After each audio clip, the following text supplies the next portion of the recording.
Welcome to the 100 Fantasy Football channel. The mission of this channel is to bring purposeful community to fantasy football. If you are meeting for the first time, my name is Ivan Herrera, and I am so excited that you are here. In this video, we are going to be going over all the Week 11 matchups. We are going to dive into some of the big injuries. We're going to go over some of the players that I love, the matchups, and I believe what will happen in week number 11. So with that, welcome to the 100 Fantasy Football channel. Let's get ready. Here we go.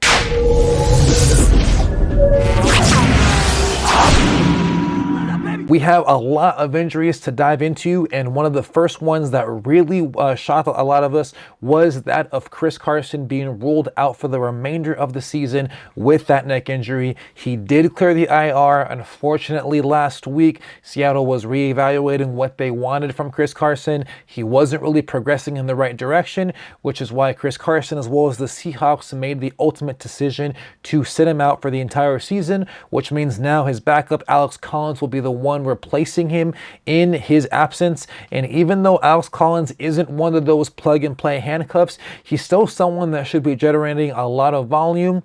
Granted, going into week number 11, he's going up against the Arizona Cardinals, who are a top 10 defense against the running back in fantasy football. So I'm not too excited for Alex Collins in week 11. However, he is someone I would be interested to invest in, especially in deeper leagues.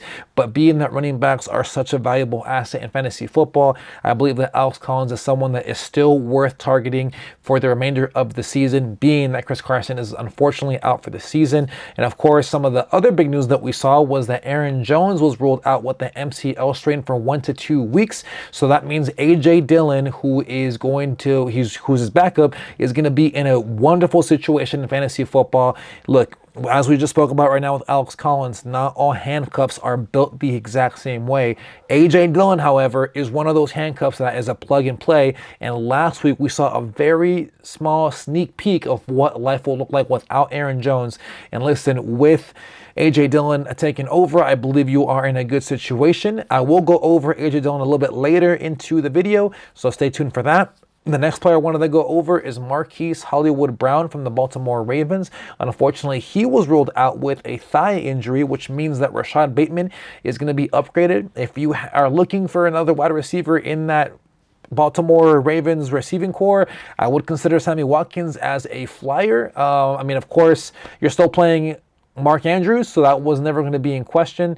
But other than that, Rashad Bateman's really the only one that I would be excited about during this absence of Marquise Hollywood Brown, who's had a phenomenal season, but not much there other than that in Baltimore. The next player is going to be Amari Cooper. He was ruled out because of COVID-19, and unfortunately, because he was unvaccinated, that means he's going to be gone for 10 days automatically per the protocol of the NFL, which means not only is he out for week 11, but he is automatically out for week number 12, when the Dallas Cowboys go up against the Las Vegas Raiders, which would have been a fun revenge game for Amari Cooper. But that will not be the case for Cooper. CeeDee Lamb continues to be a must start. Michael Gallup as well as Dalton Schultz both get upgraded in week number 11.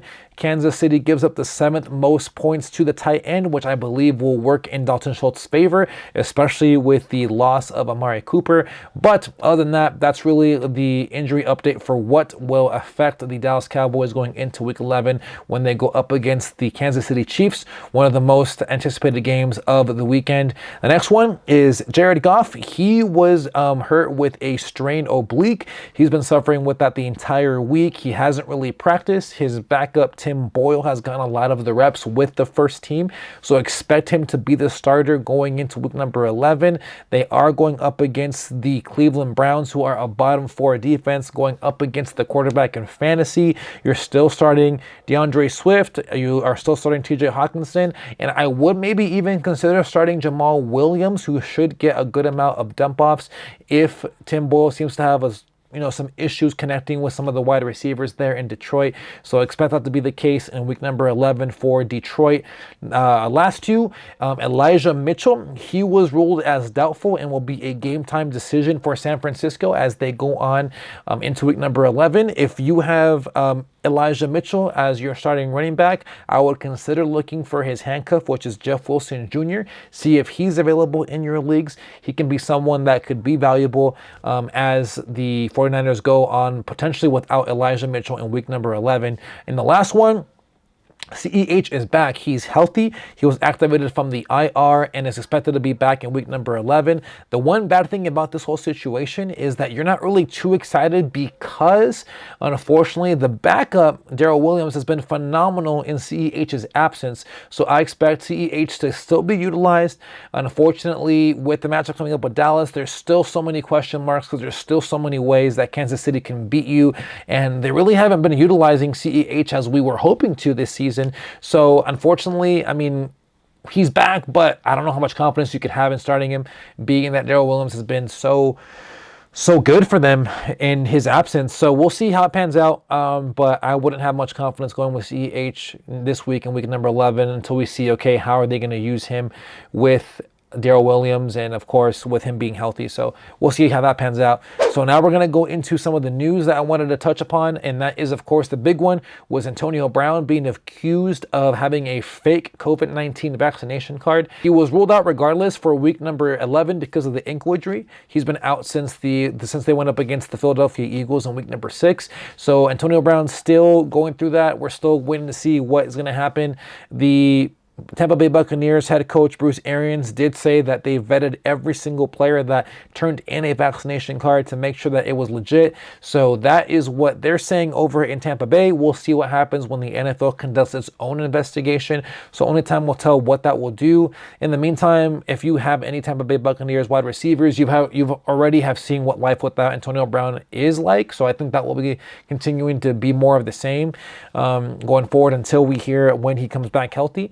No idea yet what the potential repercussions may be if this, of course, goes south for Antonio Brown. But with that, that's really the only big news that it really relates to for now for week number 11. So let's go into the players that I love. And I'm really excited because I did allude about this earlier. A.J. Dillon for the Tampa Bay Buccaneers. He's been phenomenal this season. In 3 games where he's had double-digit receiving yards, he has averaged 17.1 points per game. I believe that he's a running back that is one of those rare handcuffs that he's plug and play.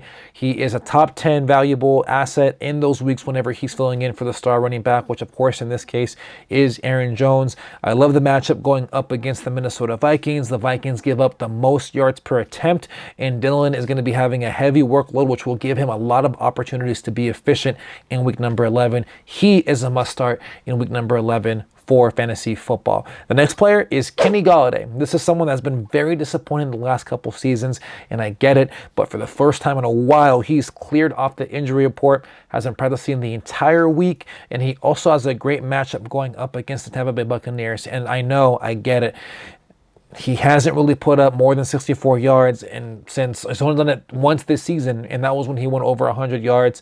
So we'll see how this plays out. He's going up against Tampa Bay Buccaneers, who have allowed the 11 most yards per attempt, and I believe that this will really bode well for Golladay, who has been finally ruled as healthy for the first time in a while, and I think will be a great matchup for him in week number 11. Now, the next player I'm going to go over is someone I'm not too excited on just because of the fact he's been very boom or bust. I've been calling him the Robert Tonyan of 2021, and that is tight end CJ Uzomah.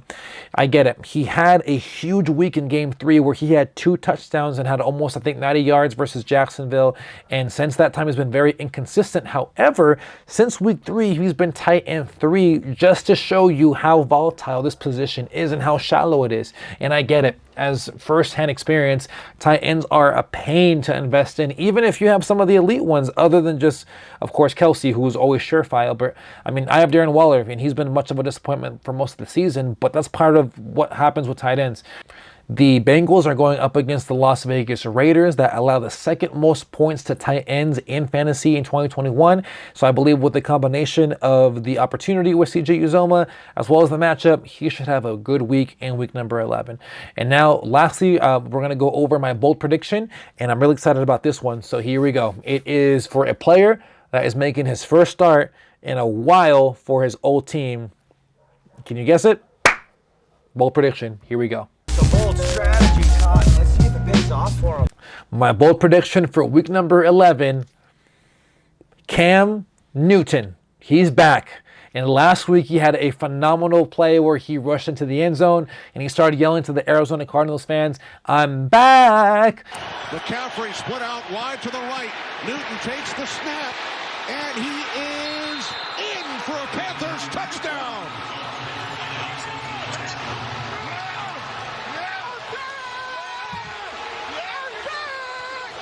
Yeah, I think he's going to have a phenomenal week. The matchup is great. The Panthers are going up against the Washington football team, who have allowed the most fantasy points to quarterbacks in 2021. I believe that Cam Newton is going to revitalize that entire offense. I believe that they will have a blow-up game going up against this team, and I believe that the following stat line will take place. Cam Newton will go for 18 for 26 attempts for 215 yards. He will have one passing touchdown. He will also rush 6 times for a total of 56 yards and also have a rushing touchdown, giving him 26.2 fantasy points in week number 11. He is a must start, and I think he'll be phenomenal in week number 11. So that is my bold prediction for this upcoming weekend.